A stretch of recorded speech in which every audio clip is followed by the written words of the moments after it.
always been looking to all kind of fields that are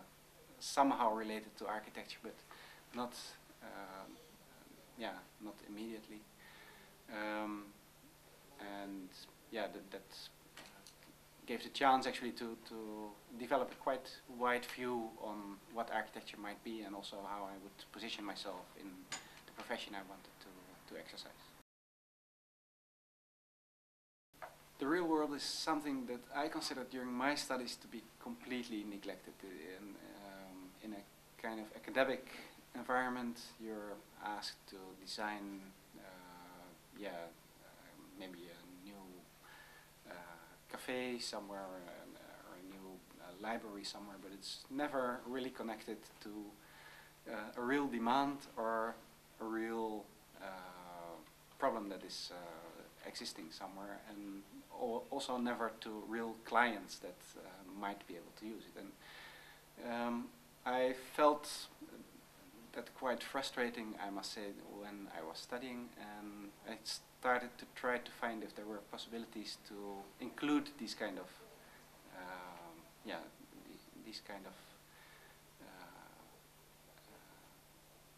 things inside designs as well. So to really look for commissions that are very much related to a real situation. Concerning the relationship between science and design, I think there are two issues that I want to address in my research program. One thing is that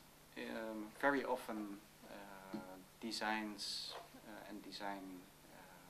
courses are structured around the first half of analysis and research, and then with that analysis, students start to work with that analysis in order to turn it into their design. What I would like to promote is to try to have those processes running parallel, and that actually it's not that you completely base your design on the analysis before, but that you analyze and with your analysis influence the design, but actually you also start designing at the same time, and your design starts to influence what you're analyzing. Really on the topic of flows that I'm interested in and that I'm working on in this research group is really to look for all the hidden flows that are surrounding us in the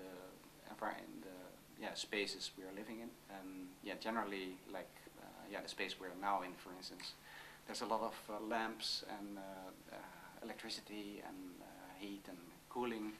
and generally the whole infrastructure of this is completely hidden, and that's because the designs that are made are not really based on those kind of flows, but they are based on a kind of functional and maybe one or two-dimensional layers and functionality, which tries to hide all the other activity that's going on. And with my research group, we're going to look if we can integrate those kind of flows that are surrounding us much more into how we shape our environments. We call this master Insight because we really promote the point of view from inside out, so that you really dive into the core of the topic you're working on, and from that on develop tools and insights as well to help you design and actually create your designs from this inside point of view. And this means that it does not only consider interior spaces, but also considers urban insights or spaces that are much bigger and are not generally considered interior architecture, but actually can be approached from the same perspective.